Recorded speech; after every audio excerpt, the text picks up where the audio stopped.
আসসালামু আলাইকুম। স্টাডেরু চ্যানেলে আপনাদেরকে স্বাগত। আজ দেখাবো স্টাডাতে কিভাবে বক্স প্লট তৈরি করা যায়।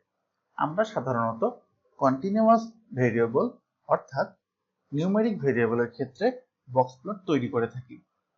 এজন্য যা করতে হবে, গ্রাফিক্সে গিয়ে এই দেখুন বক্স প্লট। আমরা যে ভেরিয়েবলের জন্য বক্স প্লটটি তৈরি করতে চাই সেই ভেরিয়েবলটি এখানে সিলেক্ট করব। ধরুন আমরা এস ভেরিয়েবলের জন্য করতে চাই। যদি আমরা সাবমিট দিয়ে দেই, দেখুন এস ভেরিয়েবলের জন্য একটি বক্স প্লট চলে এসেছে। বক্স প্লটের মাধ্যমে আউটলায়ারও ডিটেক্ট করা যায়।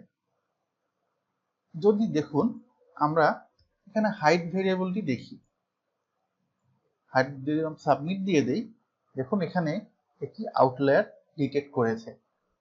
অর্থাৎ বক্স প্লটের মাধ্যমে আমরা ডাটাতে কোনো আউটলায়ার আছে কিনা সেটাও চেক করতে পারবো।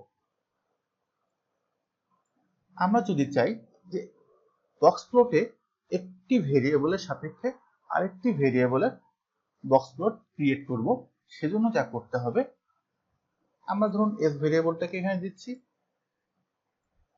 আমরা চাই যে জেন্ডারের সাপেক্ষে এজ এর বক্স প্লট তৈরি হবে। আমরা এখানে টিক চিহ্ন দিয়ে দিব, এখানে ভেরিয়েবল দিয়ে দিব, অর্থাৎ বাই সেকশনে ভেরিয়েবল দিব জেন্ডার। যদি আমরা সাবমিট দিয়ে দেই, দেখুন আমাদের মেল এবং ফিমেলের ক্ষেত্রে আলাদা আলাদা করে বক্স প্লট ক্রিয়েট হয়েছে।